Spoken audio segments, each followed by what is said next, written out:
with my unique experiences in life, could have turned me into two different types of people. Someone that was very ego-driven and wanting everything to be about me, or someone that cared deeply about others and wanted to help others get out of pain and suffering. How did that grow my audience? How did that grow my business? How did that grow my brand so quickly? I'm just asking these people that have already done it what to do, and I'm doing exactly what they tell me to do. I'm just taking extreme action and I'm getting results. Yeah. It's not perfect, it's messy, but I'm building something. The gift that I think I had to overcome that was just, I'm gonna come in here with excitement and joy to learn. On today's episode of Agency, I sat down with Lewis Howes, a best-selling author, former football player, lifestyle entrepreneur, and the host of the School of Greatness podcast. Lewis's content teaches personal growth, overcoming challenges, and building a life of greatness. Join us as we unpack the importance of building relationships with genuine interactions and so much more.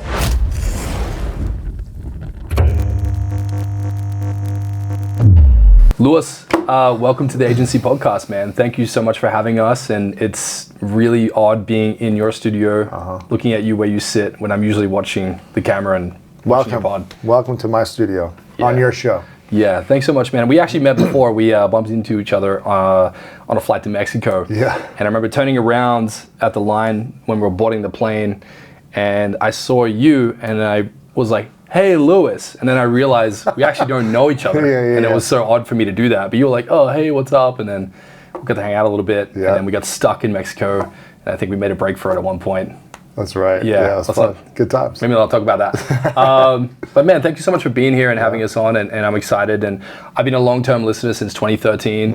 I remember driving to work in the morning and putting on the School of Greatness. And that was like my daily pick-me-up, listening to the latest episode. I appreciate it. Yeah. Thank you. It helped me just get my mindset in a good place, and it really set a foundation for me to get into personal development. Because of the pod, I got into Jim Rohn, Tony Robbins. I started listening to Brian Tracy, all the greats. And a lot of what we're doing now is because of you, man. So thanks, you so man. much. Appreciate that. Yeah. Thank you. So first and foremost, man, I really want to understand what exactly happened for you to inspire the School of Greatness. And when I mention this, it's like, what was the defining moment? What happened? And it was three defining moments. Yeah. It was at a season of life where I was in breakdowns in a relationship with my girlfriend at the time that was just kind of up and down for many months. I was in a kind of a breakdown in the business partnership relationship that I had as well for many months, kind of up and down. And just feeling within myself up and down emotionally, having a lot of resentment, angers, not understanding how to navigate my emotions, realizing that the things that I learned growing up allowed me to create a lot of accomplishment and success from sports to business, but I didn't feel good about myself consistently. So I realized okay, I had certain skills that got me here, but it's not everything I want to feel. Why? And so it was a season of breakdowns, and I remember being stuck in LA traffic, just close by here, stuck in traffic, driving somewhere, and everyone was stopped on the road around me, and everyone was just kind of screaming at each other, honking the horn, screaming, and I was just like, man. I've experienced that in LA. It's interesting. Right? Yeah. And I was like, man, people are just, I'm literally stuck right now in life, metaphorically. I'm stuck literally in this car, in traffic, and a lot of people around me seem to be stuck also. And I was like, there's so many things that I've learned from great mentors that helped me accomplish in sports and then in business. And a lot of people were asking me, Lewis, how did you grow so quickly in those early days from 2008, 9 to 2012? How did that grow my audience? How did that grow my business? How did that grow my brand so quickly? And I just kept telling people, I'm just asking these people that have already done it what to do, and I'm doing exactly what they tell me to do. I'm just taking extreme action, and then I'm getting results. Yeah. It's not perfect, it's messy, but I'm building something. And I just said, maybe there's a thing where I could have these conversations with these mentors and coaches that I've learned from, that have taught me a lot. And maybe everyone who's stuck in traffic would listen to these. That's literally what I thought. And I was just like, and I also need this for myself because I feel stuck in my life.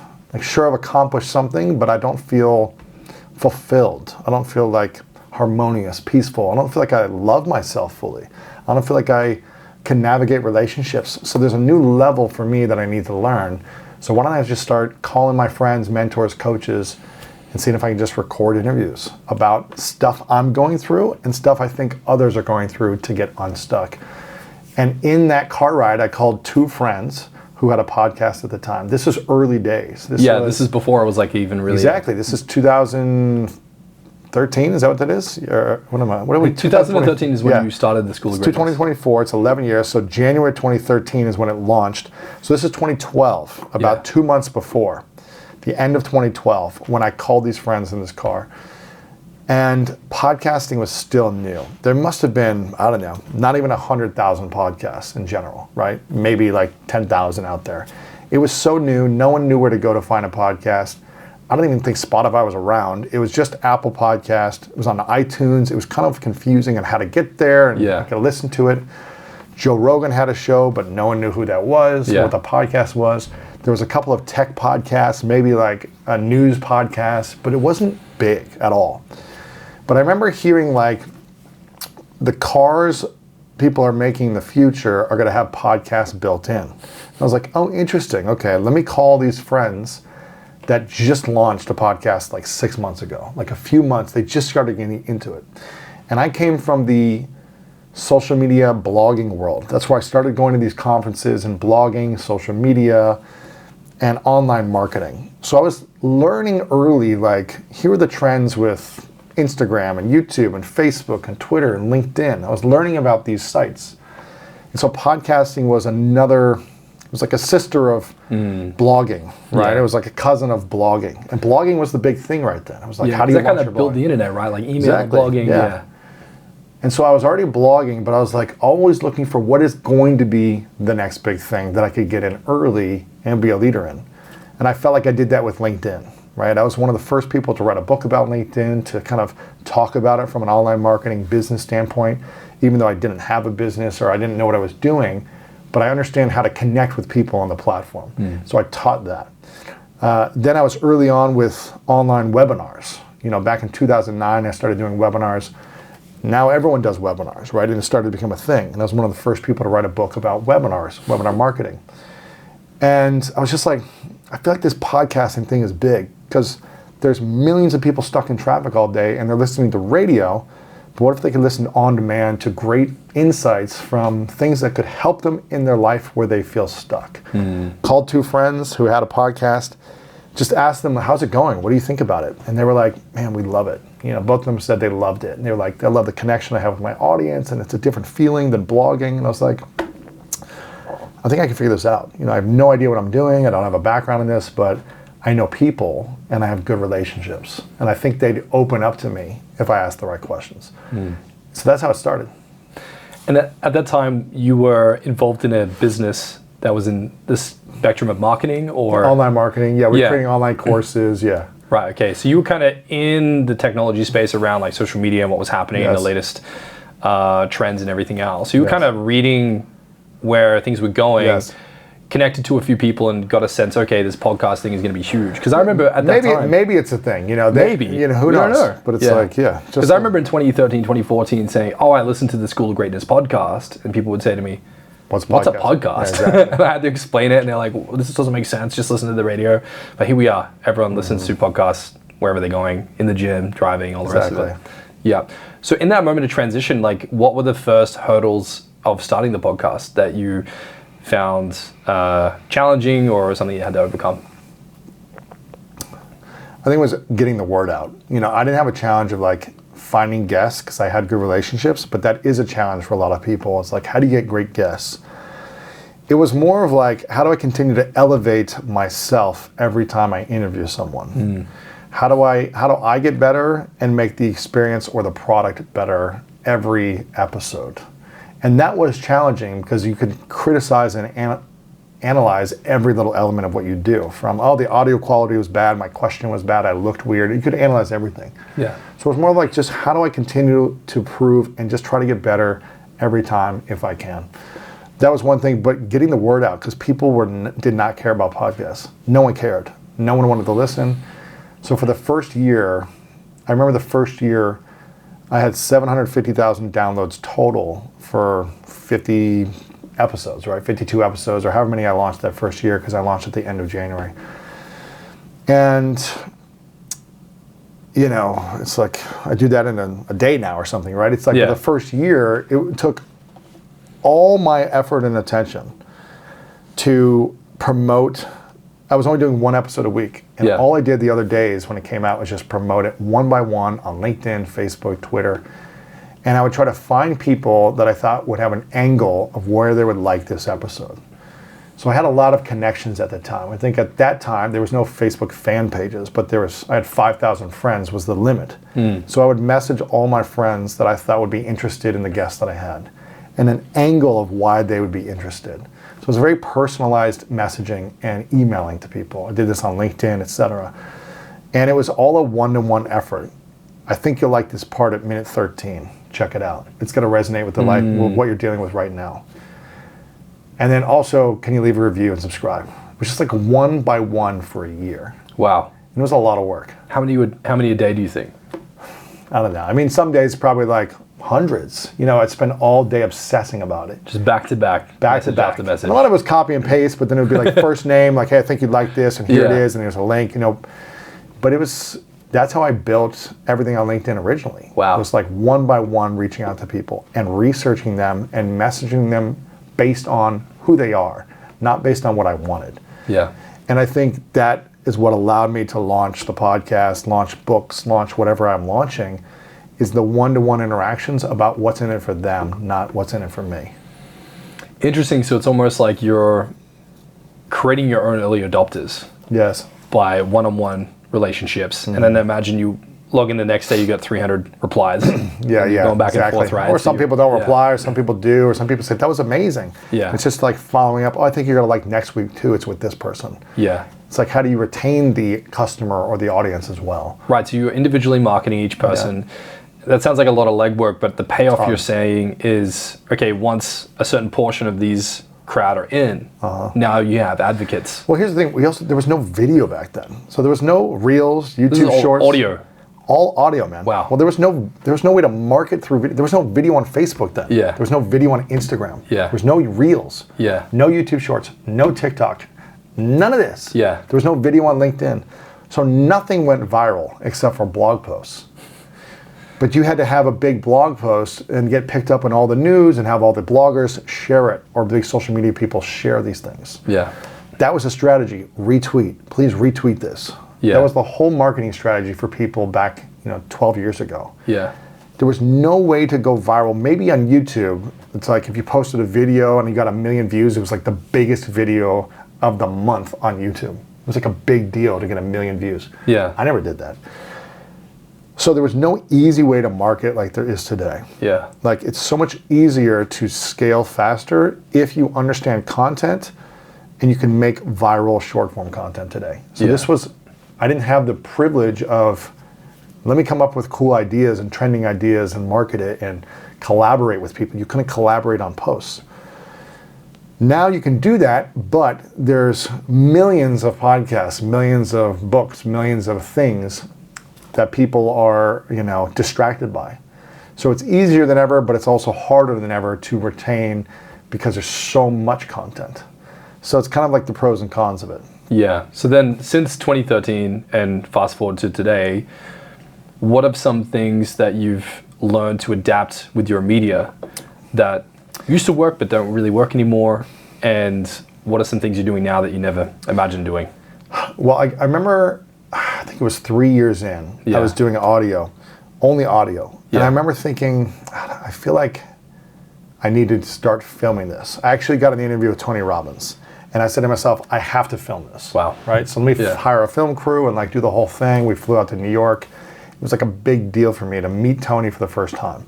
Now I've had him on many times, and I've been to his island in Fiji and in Florida, and I've done more things with him. You're like pals now, shooting the shit. We're not pals, but I mean, he knows who I am, and I've connected with him more. But But the first time meeting him was a big deal for me. It was like I was trying for the first 3 or 4 years to have him on, and now there was a moment, and I was like, this is like a big breakthrough moment for my show, right? It's like the biggest guest at that time for me. Yeah. because of an emotional connection I had to him when I was a teenager, seeing him at a live event, and how it gave me a vision of a potential future. You know, I didn't know where I was heading, but I was like, wow, it gave me a feeling of what's possible. Yeah. And so I hired a film crew, we filmed it, and I just remember thinking, like, I feel like now more people are getting into podcasting after 3-4 years of doing it. There was a big show called Serial that kind of took off and brought the masses in. Mainstream media was now talking about podcasts. Yeah. Now it's like other people were creating podcasts. And I just said to myself, I feel like I need to film these. Everyone's now doing just audio. I think I need to film them. So after that first one with Tony Robbins, I was like, let's just hire someone to film all of them, put them up on YouTube, and promote back to the audio. Let's use video to promote back audio. So for It sounds like ridiculous now. So for 4 years, almost 5 years, I had this thought process. I don't want to monetize YouTube. I don't want ads in front of my content because I don't want some weird marketers promoting their, stuff in front of my content. I want to keep it as clean as possible and just add value. And so for 4 or 5 years, we just, paid to make video, put it on YouTube. And then when you could put it on Instagram and Facebook, we were just driving back to the audio. And in some sense, it paid off big time because we had, 500 or 600 videos over those 4 or 5 years on YouTube, but I made $0 off of that content. And I remember I was like, someone said, you should really turn on the ads. This was like 3 years ago, right? 3.5 years ago. Only 3 years ago. It was the beginning of 2020, so I guess 3.5, 4 years ago, right? Yeah. Now after, I think it was 5 or 6 years of filming now, 4, 5, 6 years. And I go, let's just turn it on for maybe a couple. But I was so against like other people ruining the experience of the value I was trying to create, right? By like selling some weird like crypto course or something. I was just like, it's not what I want. You know, it's just like teaching people about how to like love themselves and like how to overcome fear and insecurity. Yeah, it's like pharmaceuticals and I didn't want that. Right? I didn't want that. Indigestion products. Exactly. So I was like, okay, let me just turn it on for like a couple videos. Let's just see what it is, because you can turn it on for a couple, not all your videos. And I remember after like a month, it was like, $5,000 that came in. And I go, oh, okay, that's not nothing. I wonder if I turn it on for all 500 videos. The next month, turned it on, it was like $25,000. Then it was like $40,000. And I was like, oh, this is like not nothing. This is, okay, that's interesting. And then like 5 months later, it was like $200,000 a month. Yikes. And I go, no, I was excited and I was disgusted because I went back and said, oh, there's 5 years that I had these videos. If I had these turned on, how much could I made? And when you look at the views, you're like, oh man, I just lost all that money. That's what was exciting, but also like disgusting but it was all great because I was able to just learn how to I felt like I kept saying, okay, I think this might work in the future. Let me invest in it now. And I made no money for 5 years from that investment. But now it's paid dividends by being on YouTube for much longer. 3.5 million subscribers, 15, 20 million views a month, whatever it is. And just the ability to reach the masses. Now 1 million subscribers on YouTube for Spanish, 500,000 almost on Portuguese, reaching more audiences because we invested in video early on. But that didn't answer your question. I think your question was like, what did you invest in? It's a great segue, but did it pay off? Yeah, that was really helpful. Just added a lot of context of like what it was like in the early days and kind of, it sounds weird saying early days, it's not that long ago. But if you look at how you're involving your content maybe now, like where is your focus shifting to? With the advent of what's happening with AI and all the rest of it, like what are some of the gears you're shifting at this point to go, how do we be competitive now when there's so much competition? Man, I think it all starts with what your vision is for why you're creating content first. My vision is to serve 100 million lives weekly to help them improve the quality of their life. So based on that value and vision that I have for myself, I'm thinking, how do I scale this into multiple different platforms, multiple languages, and what's the faster way to get content out, and what's the better way to get it to go viral, essentially, so that more people can consume the value that we're trying to create. Yeah. And so that's the way I think about it. So it's more of like, how do I set up the right processes, the right teams in place to leverage the tools and test and iterate quickly. And that's what it is now. And as someone who's still the talent, when I'm interviewing people, I just did an interview right before this. I'll do this interview. My days typically start at 5 or 5:30 p.m. where now I'm done with my content and my job as the talent for the host of the show. Now 5 o'clock starts, that's when I go through all my email, check in with my team. Then it's like 7 o'clock when I start to be like, how do I creatively think about expanding these things? So it's tricky sometimes when you're also talent and you're thinking of content, creative ideas, marketing, launching, and also thinking of process, people, scalability. Yeah. So it's, I've got Matt, who's great as well, who manages the whole business and the team, but it's just trying to move with the time and the energy that I have to do these things as fast as possible at the highest level quality. I think, quality, like I look at a lot of my stuff over the last couple of years and I cringe because I know our video quality wasn't where I wanted to be, the standard. But certain limitations, or you didn't have the right people on the team at the right time who knew what they needed to know or something. And so and I've also always lived with like getting something out there is better than being perfect and never getting it out there. So although I cringe at some of my work, I'm also like, I'm way farther ahead than I would be if I tried to make it perfect and then changed my design or my look 6 months later anyways. Yeah. So I think about how do I just keep making it better, getting out the highest level quality, but also with speed. And I think those things are challenging to do. Especially when you run a team, you run a company. Yeah. We share the same experience. I run an agency day to day, and I'm a creative. Yeah. So like, tricky. Yeah. What would be your advice for someone who, and there's a lot of people in this boat right now. They're like, okay, I run a successful company. I don't have a personal brand, but I can see my competition starting to leap over me using personal brands in cohorts with their business. Yes. Because we're starting to see, even like Zuckerberg right now is doing a crazy PR tour where he's making himself super lovable and he's eating hamburgers and like hanging out at the UFC and he's fighting jiu-jitsu. Like, never have I seen so many founders try to spin narratives to drive attention to their business, because Zuck's video reviewing the VR headset in his lounge room got more views with an iPhone footage than the $20 million stage performance that they put on, right? So like, what's your advice to someone who's in a business right now who's like, I probably should have a personal brand, but God, it looks like a lot of work? I think it is a lot of work. I think it is a lot of work. I think it all depends what your vision is and what your values are. I met a guy earlier that I had on the show. He had multiple exits for 9-figure businesses that he was always behind the scenes. He was the leader of the company, but never front facing for consumers or customers or audiences. He didn't need to be. He was able to I'm just going to recruit and hire people and just execute my vision with my team, add value to our customers that way, scale it and exit it, and just keep repeating it. So it depends. Now he's like, I have a mission where I want to get this message out there to the masses of everything I've learned over the last 20 years. So now he's jumping into personal brand because it's calling him. It's part of his mission. I think when people jump into saying, I got to launch my personal brand because Dane's telling me or Lewis is telling me or whoever is telling me, or it's the cool thing to do. Yeah, right. I think you're not going to enjoy it. It's going to be work. It's going to feel like hard work. It's going to be exhausting. You're not going to get the results you want, and you're going to resent yourself and this idea of building a personal brand.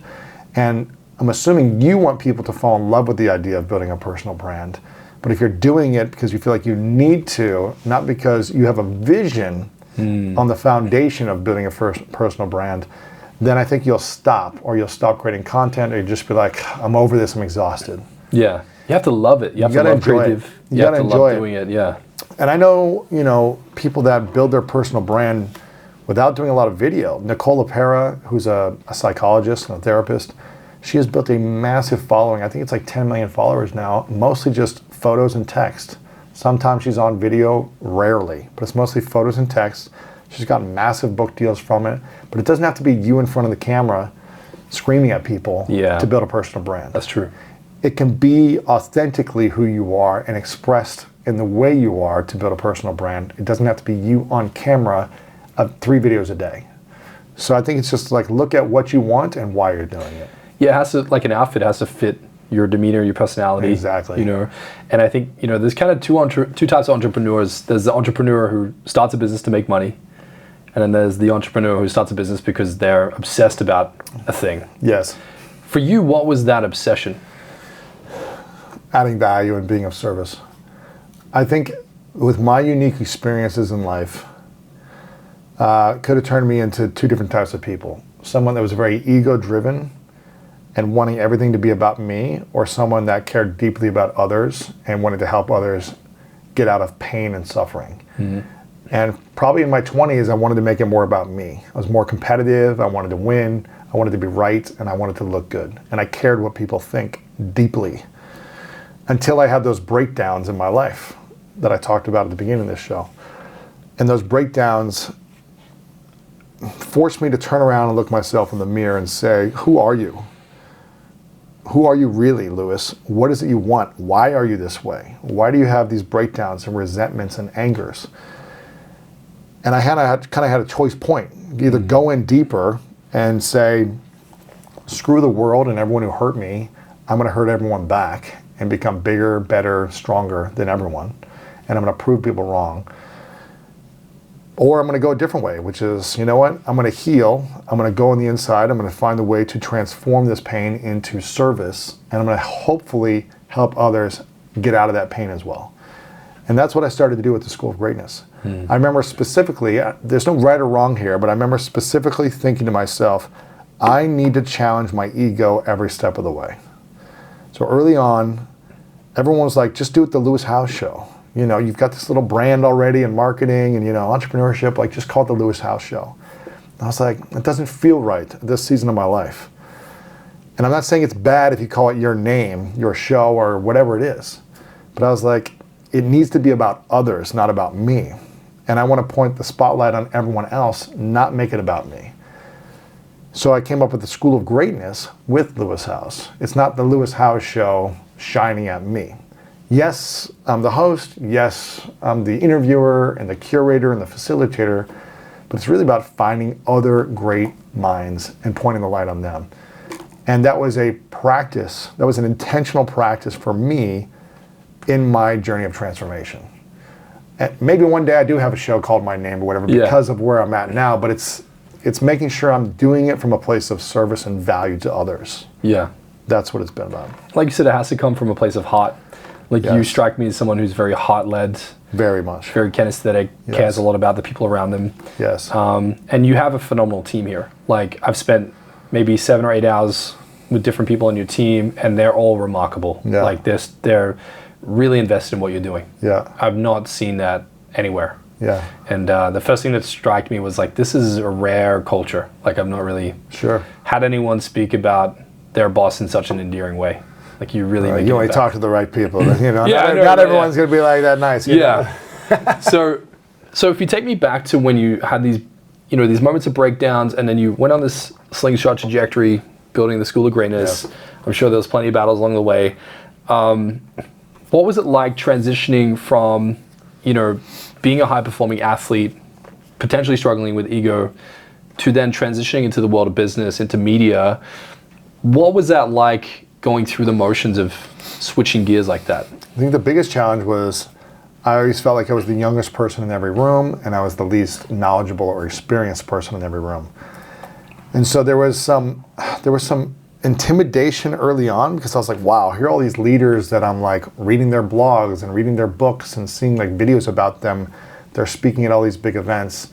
And now I'm going to the events as an attendee, but I was always finding ways to like get in the rooms afterwards or the dinner tables and like somehow be with all the leaders. And the gift that I think I had to overcome that was just, I'm going to come in here with excitement and joy to like learn and not act like I know anything, not need to like feel smart, because I didn't have any smarts to feel good about. I was just like, I'm a beginner, and what you said was amazing. Tell me more.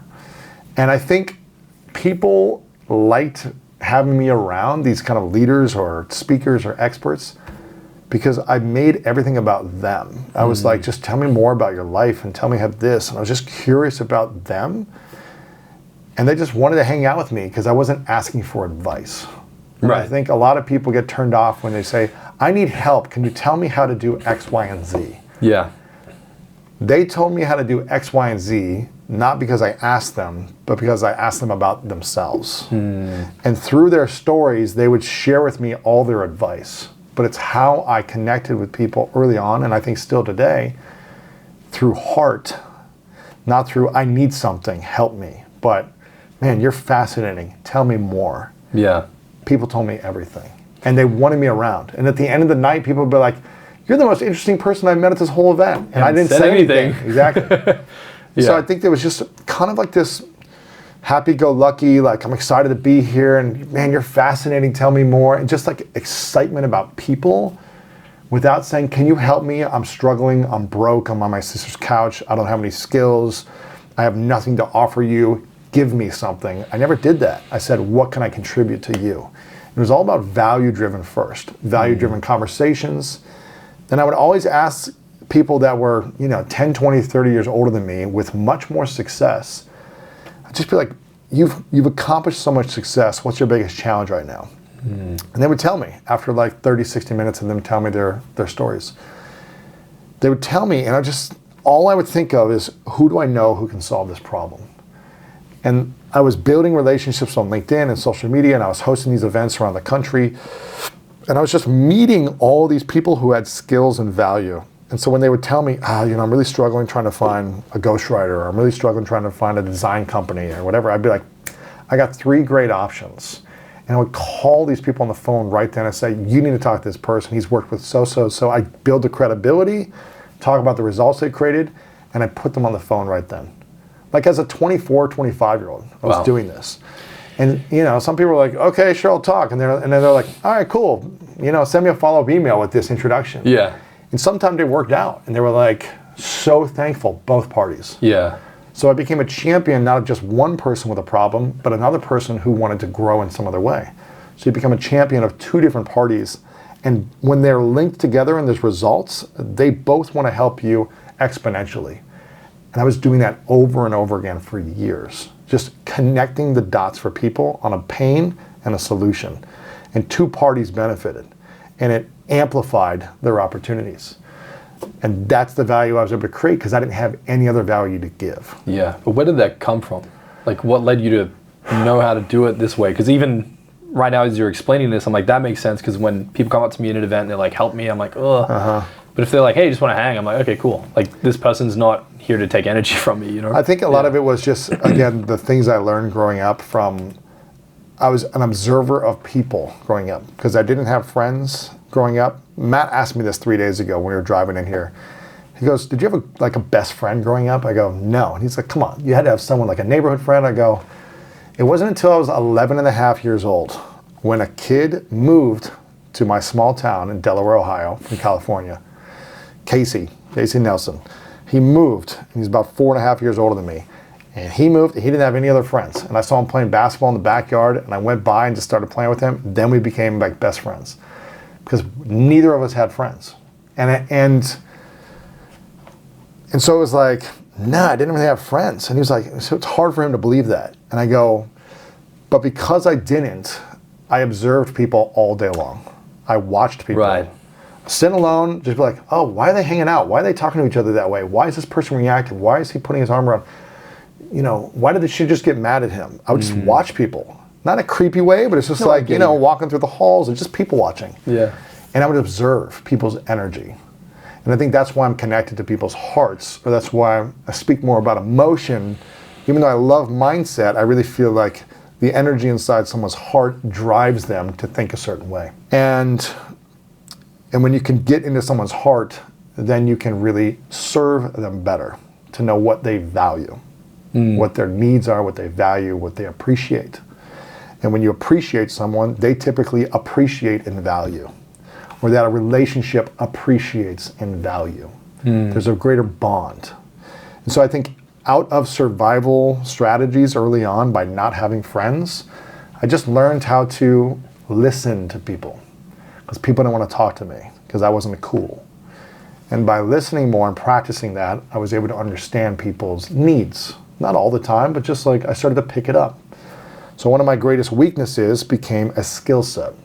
Probably like you have a design knowledge and skill set for whatever reason you grew up. Yeah. Whether that's art classes or doodling or just like loving design from big brands or whatever it was that got you into your unique experiences, made you gifted. Yeah. This is one of my gifts. So that's what got me into it. I could relate. And it wasn't like, and I didn't think it was a gift. It was just what I was doing. It was who I was being. And I realized, oh, that added value? Cool. And after a couple of years, I was like, someone gave me $100 after connecting them. They're like, you have no idea how this is going to help my business. I go, you'll give me money for doing this? Oh, wow, okay. Probably like you. You're like doodling all day. You got your journal. And you're like, hey, can you draw me a little logo? Oh, sure. Wow, that's amazing. Here's $50. Whatever it is. Yeah. I don't know if that's what happened, but it's just like that, you're just doing you. Yeah. And things unfold. But what I found interesting is how you knew how to not approach someone who's successful out of a place of need. I tried that on LinkedIn early on in 2007. Oh, you learned that way. I tried it in 2007 because I got injured playing football in 2007. I had a surgery the end of August 2007 on my wrist. And they took a bone out of my hip and put it in my wrist. And I was in a cast for 6 months. And so 2008, so end of 2007, I call a mentor of mine. I go, I don't know what to do. Like, this is where I'm at. I'm struggling. I'm on my sister's couch. And he said, I heard of this thing called LinkedIn.com. Check it out. I hear you can find a job on there. That's literally what he said. He's like, it's kind of like Facebook for adults. I was like, okay, I'll try it out. I had no idea. This is where I heard about it. I think there were 6 or 7 million people on the site at that time. Okay. So I get on there, and I literally, when someone tells me what to do, I just go all in. I'm like, okay, let me go do this. So he told me what to do. I did it for 6 months, about 6 to 8 hours a day. It was just like, let me figure this out. Let me research who's written blogs about this. How do I get on here? How do I connect with people? So it's just sending emails one by one to local leaders, trying to see who had a company that I'd be interested in working for. Can I get a job interview? That type of stuff. And I tried to message people certain ways to ask for something, and it didn't work. And then I just started trying other ways. I was like, let me just ask them about them. And they started replying. And then all these leaders in my local city were started to have phone calls with me, started to take me out to like breakfast or lunch or coffee or whatever, so I could ask them more questions. I was building relationships, and I was like, oh, this is working. Let me just keep doing it. Yeah. And that's how it happened. It's fascinating how one little tiny thing can create so much momentum. 100%, yeah. Now, something you talk about frequently, and obviously in the brand name as well, is greatness and what it means to be successful. How do you describe greatness in your own definition? I feel like there's a difference between success and greatness. And success is more about me. It's a selfish thing in itself, which is not bad, but you can only go so far when you make something about you by itself. And so for years I was driven to be successful, and I would accomplish these things, but it didn't give me ultimate fulfillment. It gave me momentary feelings of accomplishment, but it wasn't like, okay, am I really actualizing what I'm meant to do? Whereas greatness is about pursuing my gifts and talents to accomplish my dreams in the service of others. It's bringing others along with me and impacting those others with me in those pursuits. And I can be successful as well along the way, but there's a greater impact of service to others. It's like a yin and yang, one's giving and one's yes. taking from it. And do you think people have a common misconception around what it takes to achieve success? Some people might, but again, success is more selfish in my mind. So I don't look at it as like, I think people think if you want to be successful, you have to work really hard and you have to win. I think you have to win, and it's more about me versus you. Yeah. And it's more, I've heard you use the word competition a few times. Yes. They think more in terms of competition in order to succeed. When I hit 30 years old, I was all about competition. My life was driven by sports and winning, and so was the business world. It was about, how do I become number one? How do I become bigger than my competitors? Yeah. How do I learn what they're doing and then not tell them what I'm doing? Yeah. How do I one up everyone, right? And the energy feels exciting, but it's not fulfilling. And it's kind of like a burnout, and it's a draining energy as well. It's like it drives you, but it kind of drains you also. Yeah. And you're like, you need to keep driving to get ahead, to get that rush, but then you kind of feel drained and let down. And I learned at that moment on that, and it's tough because the ego self or the shadow self wants to compete. It wants to win. It wants to accumulate what's mine. It's mine, it's like the precious, right? And the precious. And it wants to own, and it wants to, grab. It wants to do all these things. Yeah. But I think our truer higher self, or our conscious self, wants to collaborate and wants to serve. And so that's why, again, I made it more about collaboration. The show, for me, is not a solo show. It's about lifting others up, and in the service of lifting others up, I will be elevated also, right? I'm collaborating with someone when I interview them. It's a collaboration. Sure, I do solo episodes every now and then, but the whole show is not about, here's my advice, and I know it all, and I'm gonna just tell what I need to tell, and everyone's gonna look at me, and I'm gonna win in the market of podcasting. I don't know.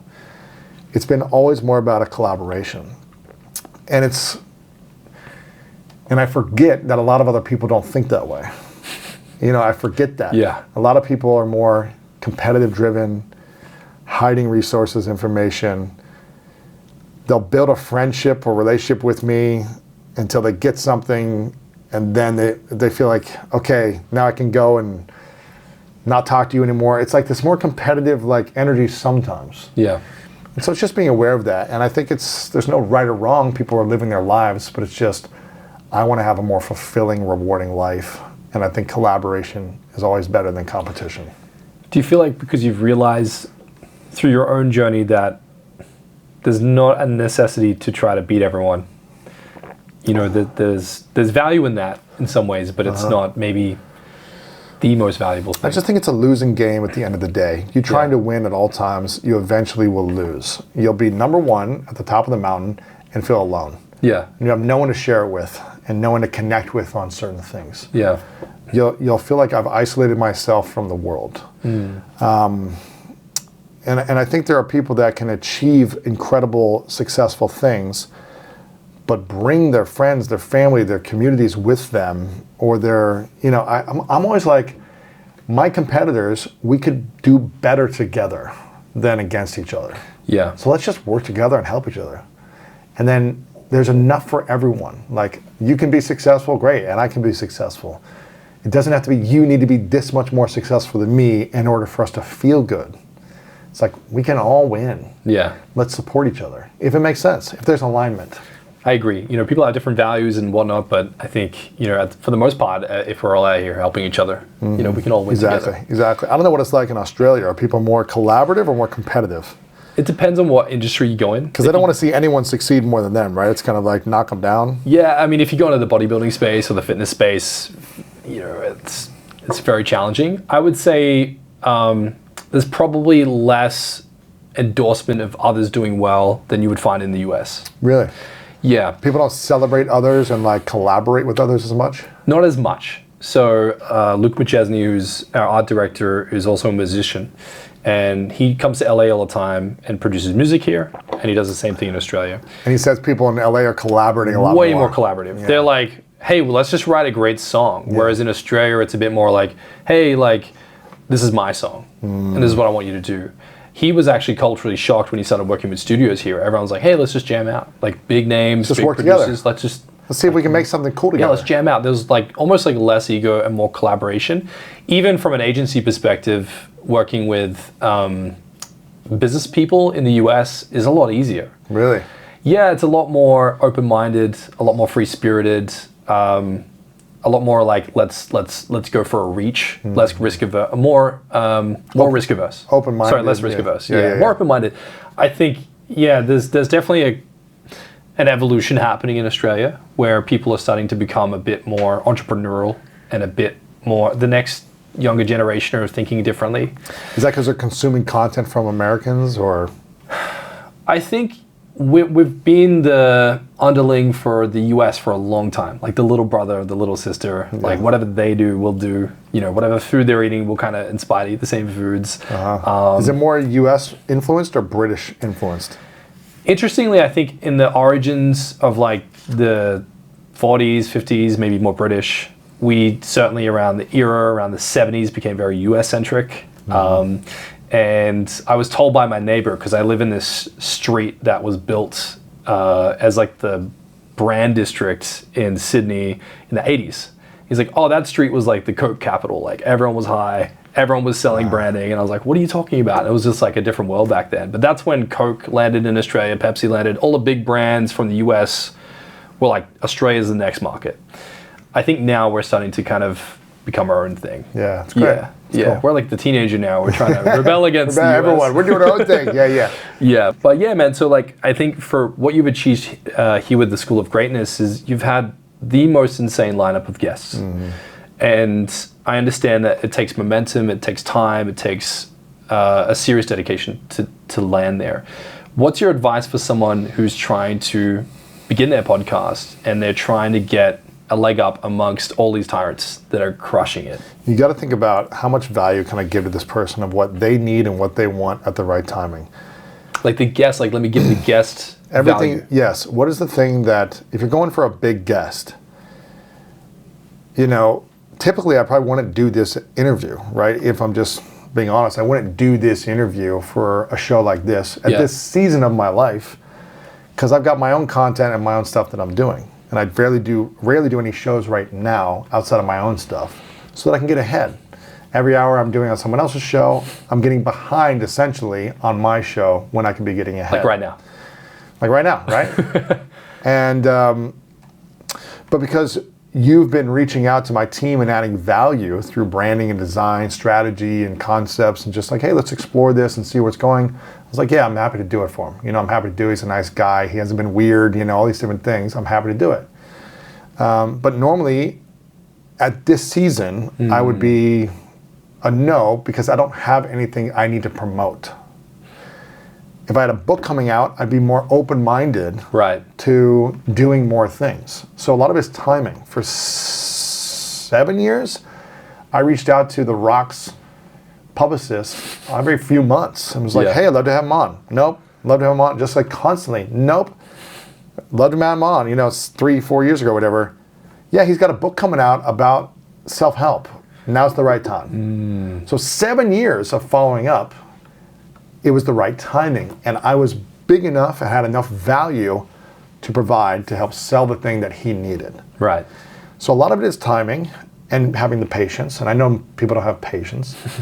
And listen, I've been trying to get The Rock on for 11 years. He was one of my top 3 guests, and I haven't had him on yet. Yeah. And I'm like, I'm patient. I know it's going to happen at some point, or I hope it's going to happen at some point, right? Yeah.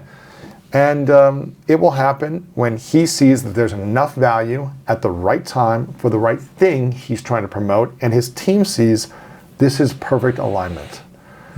Otherwise, he doesn't need to do my show, right? He's going to do his buddy's shows or whatever, magazine covers and all these different things. That's going to help him. Yeah. Him coming on my show at the moment is helping me more than it's helping him. I see. Unless he's got a self-help book or something like that where I'm driving thousands of copies, then I add a lot of value. So if it was me early on, if someone's here like trying to book big guests, I would really, and don't get sneaky with this. Like I had this happen this week. I don't know how someone got my home address. They sent me a shoe because they saw a strategy somewhere and said, I got one foot in the door. I'd love to like pick your brain and like have you on my show, right? Yeah. And I'm like, that's happened to me twice now where someone sent me one shoe. The whole, hey, I'm just trying to get a foot in the door. Now that I got it in here, I'd love to have you on my show. It's kind of funny, yeah. And I'm like, I give you props for that, but I don't like that you found my home address somehow. Like, I didn't like that. Yeah. So I immediately just threw it away because I was like, I don't like this. But people have done other creative things, so I'm not saying don't get creative and like try. Yeah. But you got to make it about value. Like, if there was 10 grand in there, and suppose of a shoe, I'd be like, oh, that's interesting. It's like, careful what you say. All right, yeah. There was 100 grand in there. No, I'm just kidding. But it's just thinking about like, what can you do to really add value? And it's like, find the timing for the person where it makes sense. If they got a book, if they got a project, if they got an album, and you can directly impact them in a big way to help them, you're going to give yourself a better chance. But otherwise, when you have a new show or you have a small show, they're doing you a bigger favor than you're doing them. So it's like, people have come to me and say, listen, we'd love to have you on.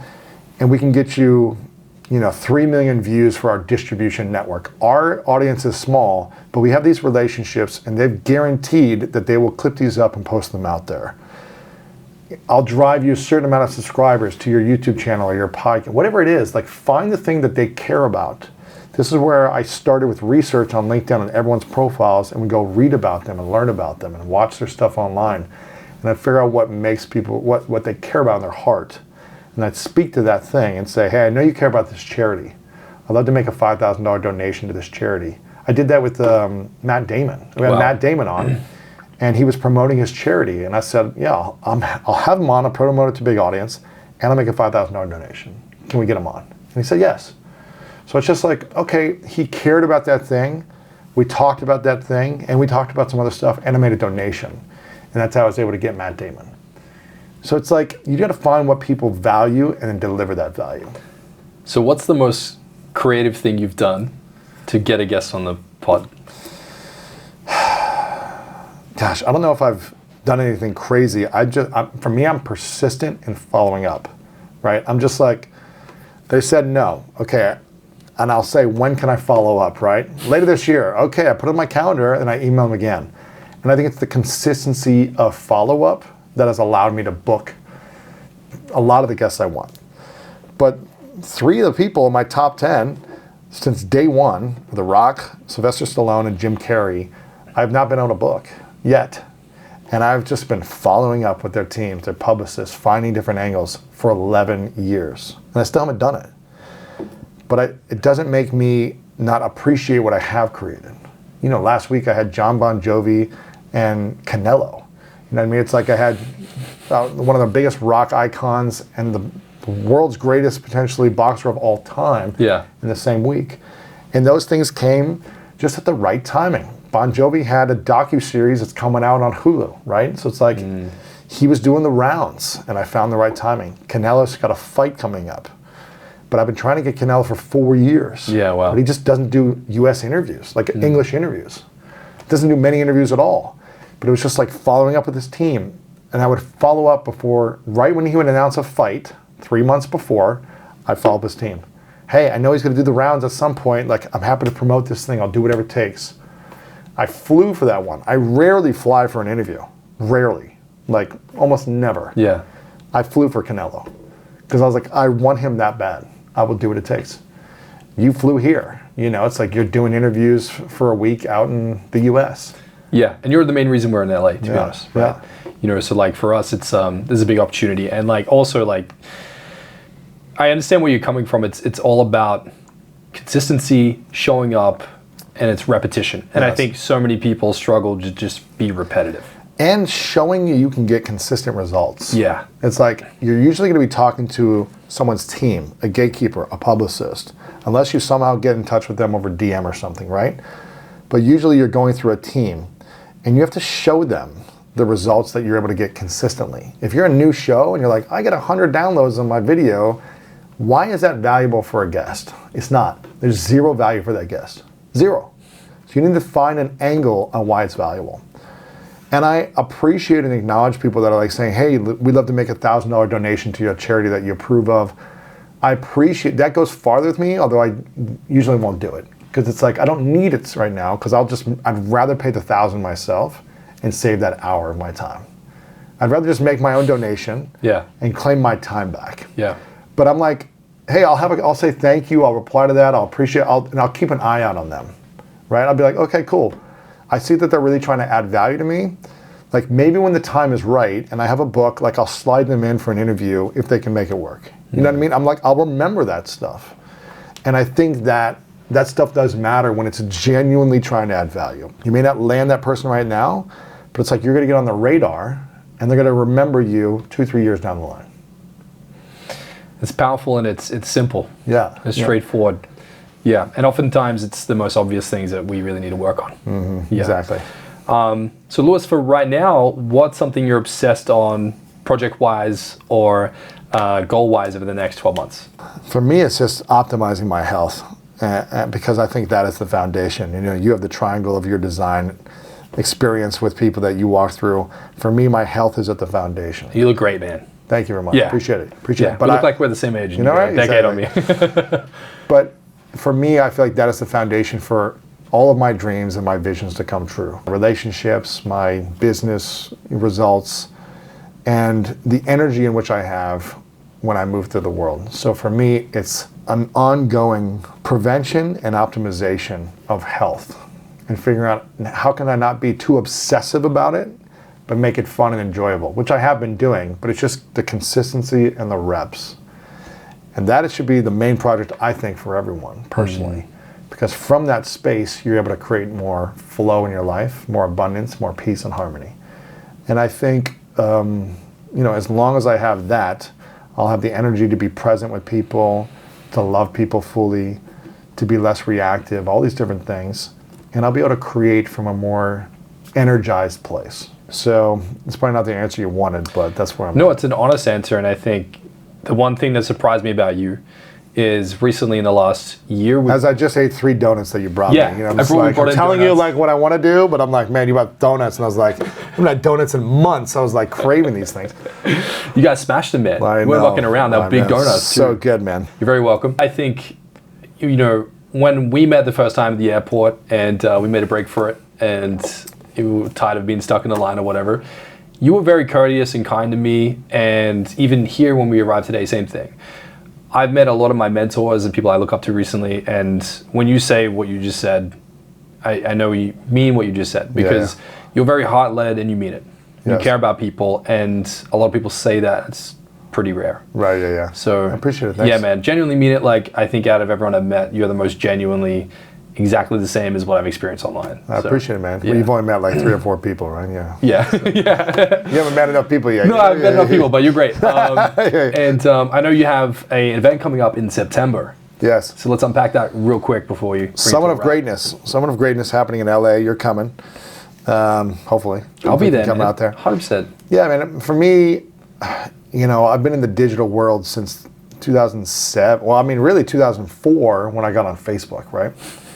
It was either the end of 2004 or early 2005 when my college, it opened up to the colleges. This was before it was like for public. I don't know.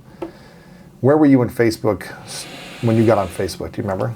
It was 2006. I got on late. I was on MySpace. Yeah, I was on MySpace too, right? 2004. Exactly. Don't look at my profile. It's embarrassing. I don't even know if I have it yet. But I mean, like Facebook was kind of like, I was on MySpace and I was actually doing MySpace marketing for my brother's music account. Because my brother's It was about bands back then. Exactly. Like music, so I was learning marketing through MySpace and growing my brother's audience on MySpace as a jazz violinist, which was really hard to do. But I was building his profile. I was making his personal brand on MySpace look incredible. And I was running his page for him. 2003, 2004. Interesting. And how old were you at this time? 20. This is when you 21, started to 22. build the LinkedIn business? Before that. I didn't even know about LinkedIn. Right, so this is where you started to pick up the I was skills. in college when I was doing this, right? I was like in college. And I was just getting the skills. And I was like, oh, I just kind of get this. Like, it just made sense. I was like, how do you market this? Oh, people are leaving comments. I was just like, okay, how do I make your profile look better? So I got those skills on MySpace. Then Facebook came around when I was a senior in college. And I remember whispers of this thing called MySpace. And they're opening up to our college soon. And so, like, everyone got on, right? And I remember getting on that, and that kind of got me into just like online marketing. What was the exact question you said? I just got sidetracked. Some of the greatness. MySpace. Some of the greatness. Okay. Yes, I was like, we went on the MySpace. Man, I was like, segue. MySpace. What was I talking about? That's cool, man. I think So I got into digital the donuts are catching up on you, communities. man. Yes, Yeah. I got into digital marketing and digital communities early. Yeah. Like 2002, 3, 4. And as I started building the School of Greatness, I realized that people were messaging me from all over the world who were getting impacted by this content.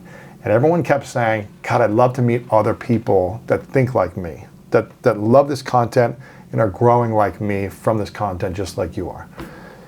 And so that's why I was like, I feel like I got to bring people together. Everyone's disjointed on the online communities. How do I bring people together? And I started LinkedIn networking events in person back in 2008, 2009. And I did one actually in Australia. Really? In Back 2010. I did an event in Australia, in Sydney. Sydney, yeah. I think I might have done one in Melbourne. And it's Melbourne, right? Not Melbourne. It's Melbourne? We just say Melbourne. Yeah. Yeah, Melbourne. I was tricking you, yeah. I know. So you're trying to be American. So Melbourne. I thought after years of doing the podcast, I was like, I want to bring people together. Summit of Greatness came about that. Did it in Columbus, Ohio for 6 or 7 years. Now we're moving it to LA on the largest stage in North America. And we're going to have some of the biggest names, speakers, leaders that people know about live. And not only that, it's like the best community. It's just people that think a certain way, that act a certain way, that are creators, entrepreneurs. So many people meet and do business together. We've had people meet and get married, actually. Yeah, I heard about this. It's crazy, man. It's just like-minded people. Like multiple people got married. Multiple people, man. It's crazy. It's so cool. Do you have any celebrancy license? No, that'd be fun, though. Yeah. So we're doing the event in September. Yeah, people are interested. You're helping us with the design concepts, and yes, sir. I'm excited about it. Summitofgreatness.com. And I think you can name drop the first guest because by the time this comes out, that'll be known. We can? Yeah. Oh, shit. Do you know who it is? Yeah. Okay, David Goggins. David Goggins. It's big, right? Dude. Let's go. Man, Goggins, I think never have I enjoyed cardio until I listened to him. Right? What an enigma. Yeah, he's great, man. He's great. He's extreme, that's for sure. But I think a lot of people live in an entitled world right now, and they live in a world of like, everything should be given to them as opposed to be earned. And he is the epitome of like, here's how you earn things in your life. Some might think it is a little extreme, but I think he's got a mindset that is powerful, and I agree that people need to move back into a more structured, disciplined way. I agree, because I love people that are polarizing. Yes. That aren't for everyone. Yeah, just living that truth. He's not. He's not for everyone. He's not. He doesn't care what people think. Yeah. Lewis, thank you so much for giving us your precious time. I know you're busy as all hell, and thanks for having us in your studio and allowing us to use your space. Of course, man. From the team, thank you so much. Appreciate you, man. Appreciate you, man. Thanks, man.